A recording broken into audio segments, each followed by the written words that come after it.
ഹരേ കൃഷ്ണ. ഇനി നമുക്ക് 29ഉം 30ഉം ശ്ലോകങ്ങൾ നോക്കാം. ആദ്യം 29ാമത്തെ ശ്ലോകം.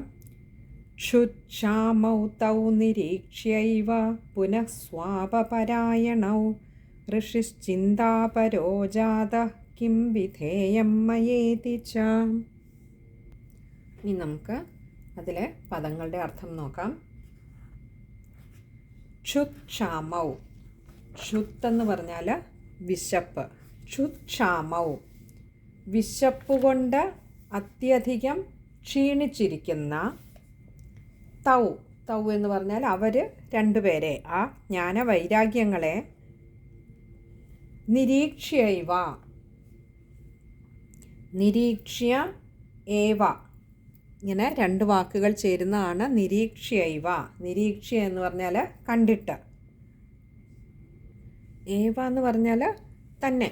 അങ്ങനെ അവരെ അങ്ങനെ വിശപ്പ് കൊണ്ട് വല്ലാതെ ക്ഷീണിച്ചിരിക്കുന്നവരായി കണ്ടിട്ട്.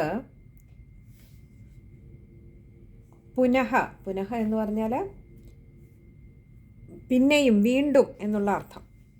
സ്വാപപരായണൗ എന്ന് പറഞ്ഞാൽ സ്വപിതി എന്ന് പറഞ്ഞാൽ ഉറക്കം. സ്വാപപരായണവും വീണ്ടും ഉറക്കത്തിലേക്ക് വഴുതി വീഴാനായിട്ട് തൽപരരായിരിക്കുന്ന അവരെ കണ്ടിട്ട് എന്ന് പറഞ്ഞാൽ വീണ്ടും അങ്ങനെ ഉറക്കം തൂങ്ങി അങ്ങനെ ഇരിക്കുകയാണ് ഇവർ. ജ്ഞാനവൈരാഗ്യങ്ങൾ ശ്രീ നാരദ മഹർഷിയുടെ ആ തിരുവായ്മൊഴിയിൽ നിന്നും ഭഗവാന്റെ ആ ഒരു ഭഗവത്ഗീത വചനങ്ങൾ കേൾക്കാൻ ഇടയായപ്പോൾ കഷ്ടപ്പെട്ട് എഴുന്നേറ്റിരുന്നുവെങ്കിലും അവർക്കിപ്പോഴും ആ ക്ഷീണം അങ്ങനെ തന്നെ നിൽക്കുകയാണ്. കണ്ണു തുറക്കാനാവുന്നില്ല. അതുകൊണ്ട് വീണ്ടും അങ്ങനെ ഉറങ്ങി വീഴാനുള്ള ഒരു വ്യഗ്രത, ഒരു പ്രവണത അവരിൽ കാണുന്നുണ്ട്.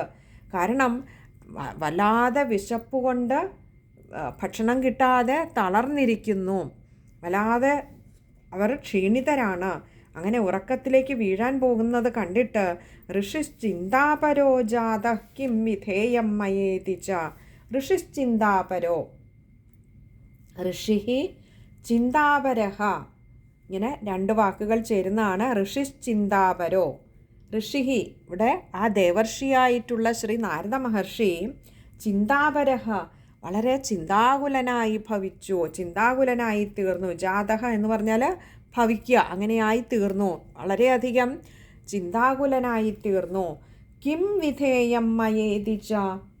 കിം, കിം എന്ന് പറഞ്ഞാൽ എന്താണ്, എന്ത് എന്നുള്ള അർത്ഥത്തിൽ. വിധേയം എന്ന് പറഞ്ഞാൽ ഞാൻ എന്താണ് ഇനിയും ചെയ്യേണ്ടത്. മയേതി, മയ ഇതി, ഇങ്ങനെ രണ്ട് വാക്കുകൾ ചേരുന്നതാണ് മയേതി. മയ എന്ന് പറഞ്ഞാൽ എന്നാൽ. അപ്പോൾ എന്നാൽ ഇനിയും എന്താണ് ചെയ്യേണ്ടത്. ഇതി എന്ന വളരെയേറെ ചിന്താകുലനായി തീർന്നു ആ ദേവർഷിയായിട്ടുള്ള ശ്രീ നാരദ മഹർഷി. അപ്പോൾ നാരദ മഹർഷി ഭക്തോത്തമനായിട്ടുള്ള ശ്രീ നാരദ മഹർഷിയെ സംബന്ധിച്ചിടത്തോളം എത്ര ക്ഷീണിതനായിരുന്നാലും വേദാന്തങ്ങൾ കേട്ടാൽ സാത്വിക ഭാവമുള്ളവർ എഴുന്നേക്കണം. അതുകൊണ്ടും എഴുന്നേറ്റില്ല. ഒടുവിൽ പല ഒരു ഭഗവത്ഗീത പാഠങ്ങൾ ഉരുവിട്ടപ്പോൾ എഴുന്നേറ്റു. അപ്പോൾ ഇനിയും ഭക്തിദേവിയെപ്പോലെ താനെ പുഷ്ടിപ്പെടും, ഉണർന്നുവല്ലോ എന്ന് ചിന്തിച്ച് ഇരുന്ന ശ്രീ നാരദ മഹർഷി കണ്ടത് വിശപ്പുകൊണ്ട് അത്യധികം ക്ഷീണിതരായിരുന്ന ജ്ഞാനവൈരാഗ്യങ്ങൾ കണ്ണുപോലും തുറക്കാനാവാതെ വീണ്ടും കോട്ടുവായിട്ടുകൊണ്ടിരുന്ന അവർ ഉറക്കത്തിലേക്ക് വഴുതി വീഴുന്ന ഒരു കാഴ്ചയാണ് കണ്ടത്.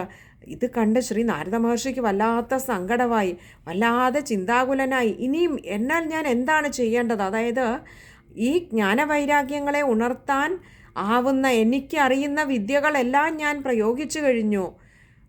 വേദാന്തങ്ങളെല്ലാം ഉരുവിട്ടു, ഗീത ഭാഷണം ചെയ്തു, വളരെ ഉച്ചത്തിൽ തന്നെ ഭാഷണം ചെയ്തു. എന്നിട്ടും വിചാരിച്ചതുപോലെ ജ്ഞാനവൈരാഗ്യങ്ങൾ ഉണർന്ന് അവർ വളരെ ഉത്സാഹവാന്മാരായി തീർന്നില്ലല്ലോ എന്നോർത്ത് വളരെയേറെ ദുഃഖിച്ചു. അവർക്ക് ഇനി താൻ എന്താണ് ചെയ്യേണ്ടത് എന്നുള്ള ഒരു, കാരണം ഇവരുടെ ക്ഷീണം തീർത്തെങ്കിലേ ഇനി ഇവരെ ആലസ്യത്തിൽ നിന്ന് ഉണർത്താനാവൂ.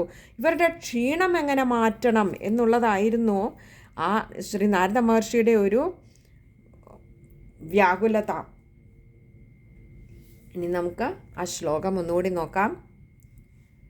ക്ഷുത്ക്ഷാമൗ തൗ നിരീക്ഷ്യൈവ പുനഃ സ്വാപപരായണൗ ഋഷിശ്ചിന്താപരോ ജാതഃ കിം വിധേയം മയേതി ച. ഇനിയും ശ്ലോകം വായിക്കുമ്പോൾ ശ്രദ്ധിക്കേണ്ട കാര്യങ്ങൾ. ഇവിടെ ആദ്യത്തെ വാക്ക് ക്ഷുത്ക്ഷാമൗ, അവിടെ രണ്ടും കാഷ അതുണ്ട്, അപ്പോൾ അത് വായിക്കുമ്പോൾ ഒന്ന് ശ്രദ്ധിക്കുക. പിന്നെ അടുത്തത് പുനഃ, അവിടെ ഒരു വിസർഗമുണ്ട്, അതും ശ്രദ്ധിക്കുക. രണ്ടാമത്തെ പാദത്തിലേക്ക് വരുമ്പോൾ ഋഷിശ്ചിന്താപരോ, അവിടെ ഷ ഉണ്ട്, അപ്പോൾ ഋഷിശ്ചിന്താപരോ അത് ശ്രദ്ധിക്കുക. പിന്നെ ജാത, അവിടെ ഒരു വിസർഗമുണ്ട്, അതും ശ്രദ്ധിക്കുക. ഇനി നമുക്ക് 30ാമത്തെ ശ്ലോകം നോക്കാം. അഹോ നിദ്രാ കഥം യാതി വൃദ്ധത്വം ച മഹത്തരം ചിന്തയന്നിതി ഗോവിന്ദം സ്മാരയാമാസ ഭാർഗവ. നമുക്ക് ഈ ശ്ലോകത്തിലെ പദങ്ങളുടെ അർത്ഥം നോക്കാം. ഈ ഒരു ശ്ലോകത്തിൽ ഇവിടെ നാരദ മഹർഷി നമ്മളെപ്പോലെ തന്നെ ചിന്തിക്കുകയും പ്രവർത്തിക്കുകയും ചെയ്യുന്ന ഒരു കാര്യമാണ് ഇവിടെ പറഞ്ഞിരിക്കുന്നത്. നമുക്ക് പദങ്ങളുടെ അർത്ഥം നോക്കാം. അഹോ, അഹോ എന്ന് പറഞ്ഞാൽ കഷ്ടം, അല്ലയോ അഹോ എന്തൊരു കഷ്ടമാണ്. നിദ്ര, നിദ്ര എന്ന് പറഞ്ഞാൽ ഉറക്കം അല്ലെങ്കിൽ ആ മയക്കം. കഥം യാതി, കഥം എന്ന് പറഞ്ഞാൽ എങ്ങനെ, യാതി എന്ന് പറഞ്ഞാൽ എങ്ങനെ പോകും. ഈ ജ്ഞാനവൈരാഗ്യങ്ങളെ ബാധിച്ചിരിക്കുന്ന ഈ മയക്കം, ഈ നിദ്ര എങ്ങനെയാണ് പോവുക. വൃദ്ധത്വം ച മഹത്തരം, വൃദ്ധത്വം, വൃദ്ധത്വം എന്ന് പറഞ്ഞാൽ ആ ഒരു വാർദ്ധക്യാവസ്ഥ. നമ്മൾ മുമ്പുള്ള ശ്ലോകങ്ങളിൽ കണ്ടിരുന്നു, രോമമെല്ലാം നന്നേ പ്രായമായവരെ പോലെ വെളുത്തിരിക്കുന്നു അല്ലേ. ഇവിടെ നല്ലൊരു ഉപമയാണ് വ്യാസഭഗവാൻ ഉപയോഗിച്ചിരുന്നതും. വെളുത്ത കൊറ്റിയെപ്പോലെയാണ് ഇപ്പോൾ കണ്ടാലിരിക്കുന്നത്. ശരീരമാകെ ക്ഷീണിച്ച് എല്ലും തോലും മാത്രമായ ഒരവസ്ഥയിൽ അത്രമാത്രം ക്ഷീണിച്ചിരിക്കുന്നു. വിശന്നിട്ട് അതിൻ്റെ ക്ഷീണം കാരണം നേരെ ഇരിക്കാൻ പോലും കഴിയാത്ത ഒരവസ്ഥയിലാണിപ്പോൾ ജ്ഞാനവൈരാഗ്യങ്ങൾ. അതുകൊണ്ട് പറയുകയാണ് വൃദ്ധത്വം ച മഹത്തരം, ആ വാർദ്ധക്യാവസ്ഥ, അത്രമാത്രം ക്ഷീണിതമായ ആ ഒരു അവസ്ഥ മഹത്തരം. മഹത്തരം എന്നിവിടെ പറഞ്ഞിരിക്കുന്നത് ശ്രേഷ്ഠം എന്നതിനേക്കാളേറെ അതികഠിനമായിട്ടുള്ള എന്ന് പറഞ്ഞാൽ അത്രയും മോശമായ ഒരു അവസ്ഥയിലാണിപ്പോൾ ജ്ഞാനവൈരാഗ്യങ്ങൾ ഇരിക്കുന്നത്. അപ്പോൾ ഇതൊക്കെ എങ്ങനെയാണ് പോവുക? ഈ നിദ്രയെ എങ്ങനെ മാറ്റണം? ഇത്രയും ദയനീയമായിട്ടുള്ള ഈ വാർദ്ധക്യാവസ്ഥയെ എങ്ങനെയാണ് മാറ്റുക? ചിന്തയന്നിധി, ഇങ്ങനെ ചിന്തയൻ ഇതിയാണ് ചിന്തയന്നിധി. ചിന്തയൻ എന്ന് പറഞ്ഞാൽ ചിന്തിച്ചുകൊണ്ട്, ഇതി ഇപ്രകാരം ചിന്തിച്ചുകൊണ്ട് ഗോവിന്ദം സ്മാരയാമാസ ഭാർഗവ. ഗോവിന്ദം, ഗോവിന്ദനെ, സാക്ഷാൽ ഭഗവാനെ സ്മാരയാമാസ, സ്മരിച്ചു. ഭാർഗവ, അല്ലയോ ശ്രീ ശൗനക മഹർഷി. ഇവിടെ നമുക്കറിയാം സൂതൻ കഥ പറയുകയാണ് അല്ലേ, അതുകൊണ്ടാണ് ഇവിടെ ശൗനക മഹർഷിയുടെ കാര്യം ഇടയ്ക്ക് പറഞ്ഞിരിക്കുന്നത്. അല്ലയോ ശൗനക മഹർഷിയെ, അങ്ങേക്കറിയുമോ ഈ ശ്രീ നാരദ മഹർഷിക്ക് അറിയുന്ന വിദ്യകളെല്ലാം പ്രയോഗിച്ചിട്ടും ഈ ജ്ഞാനവൈരാഗ്യങ്ങളെ ഉണർത്താനാവാതെ വന്നപ്പോൾ ഇനിയും ഈ ഒരു വാർദ്ധക്യാവസ്ഥയിൽ നിന്നും എങ്ങനെയാണ് ജ്ഞാനവൈരാഗ്യങ്ങളെ ഉണർത്തുക എന്ന് ചിന്തിച്ചു. പിന്നെയോ ഈ നിദ്ര വിട്ട് എങ്ങനെയാണ് ഇവരെ ഒന്ന് എഴുന്നേൽപ്പിക്കുക എന്ന് ചിന്തിച്ചു ശ്രീ നാരദ മഹർഷി. യാതൊരു ഉപായവും ഇനിയും തൻ്റെ മുൻപിലില്ല. തൻ്റെ കൈകളിൽ ഉണ്ടായിരുന്നത് വേദാന്തങ്ങളും ആ ഭഗവത്ഗീതയും ഒക്കെയായിരുന്നു. അല്ലയോ ഭഗവാനെ, ഇനിയും ഞാൻ എന്താണ് ചെയ്യേണ്ടത്?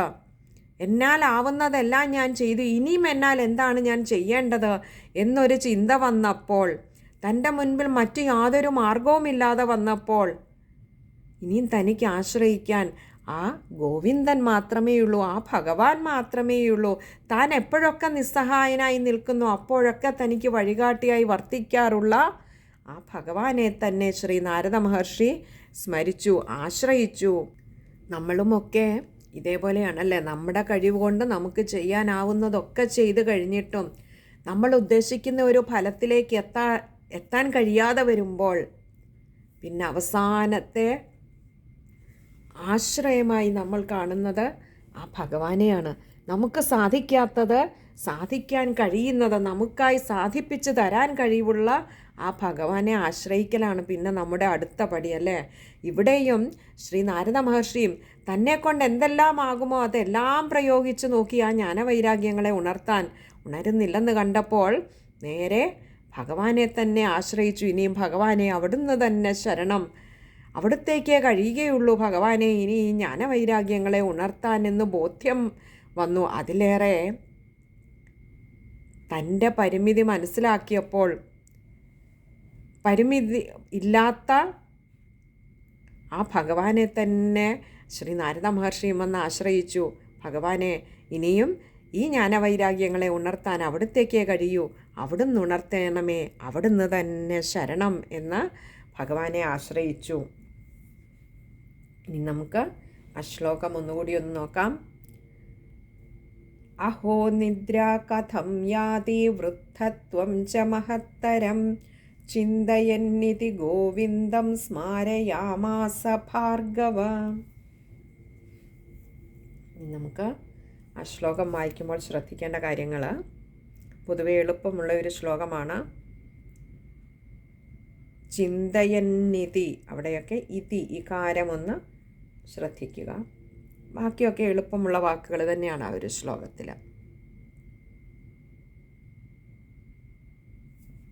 ഹരേ കൃഷ്ണ.